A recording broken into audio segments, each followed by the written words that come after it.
come enjoy the revolution.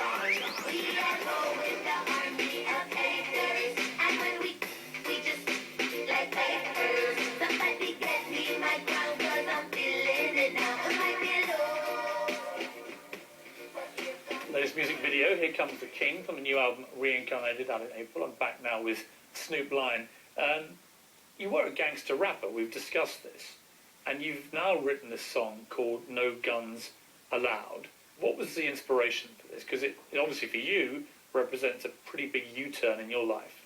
Well, what it was certain scenarios in my life where, I had guns in my life, and I ran into a situation with the law where they came through my house and took all the guns out of my house and put my family through a whole lot of unnecessary abuse or whatnot.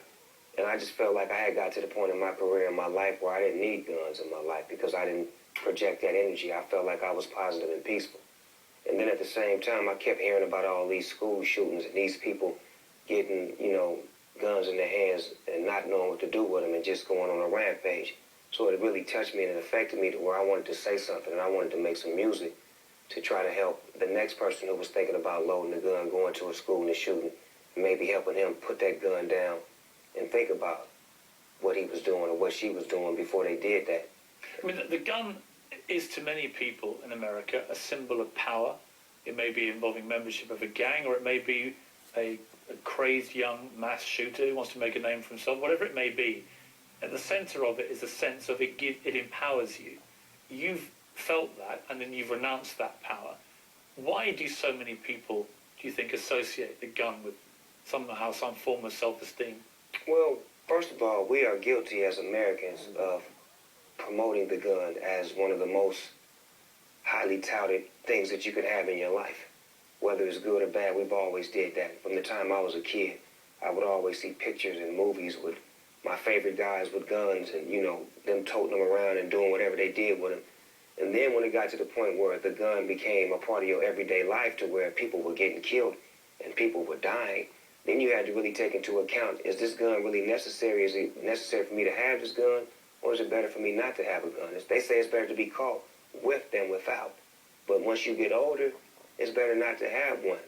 When you look at the gun debate in America right now, it clearly polarizes people. It's extremely emotive. I've had many angry exchanges now with people who say that anyone who wants gun control is damaging their Second Amendment rights and so on. What do you think of the debate? I don't think we should, get rid of guns. I just think we need to get them out of the wrong hands. And it should be more provisions took in order to get a gun. And it should be more put on that because, you see the results when they're in the wrong hands. Tragedies, kids losing their lives, people unexpectedly being shot upon. I mean, this is horrific, man. So we got to try to figure out how to control it. If we don't, who will? So it is a time for change. Some of these laws that were written in the 1800s need to be tweaked for the 2000s. And that's just what it is. I can go get a gun right now, just like that. It shouldn't be that easy. How much responsibility should the music industry take in terms of allowing other rappers to write songs which glorify the use of guns? Hollywood, with movies that do the same. You say yourself, you were affected by the Hollywood movies you saw. Violent video games. Me personally, I love entertainment for what it is, but when the entertainment comes off of the screen and becomes a part of your everyday life, then it becomes frightening, and then you have to figure out what's the best move to prevent something like that from happening again, because we still haven't thought of a way to prevent these tragedies from happening. They can happen at any given moment. One of the things you've done very successfully is try and give people an option, perhaps, to running with gangs and so on, and a lot of it's to do with the Snoop Youth Football League. Tell me about that. The Snoop Youth Football League was created 8 years ago for the urban communities, for me to give back to help the single parents and the kids who were affected by gang violence and not having fathers in their lives.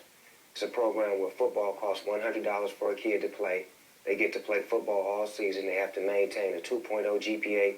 And through the likes of the program, we've put guys through Division I, such as DeAnthony Thomas. We got guys in the NFL like Ronnie Hillman, who plays for the Denver Broncos. So we've sent a lot of guys to Division I programs and high school. So we're so proud of our program for being able to step into these guys' lives and give them something. And then at the same time, we bring a lot of gang-related communities together who would have never worked together, but because of the kids, they're all intertwined into the Snoop Youth Football League, And now you got all of these different gang neighborhoods working together for one cause to keep these kids playing football in the Snoop Youth Football League. It's excellent what you do, and I salute you for that. There should be a lot more of it.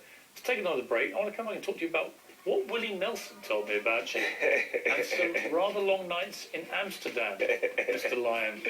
Yeah, man.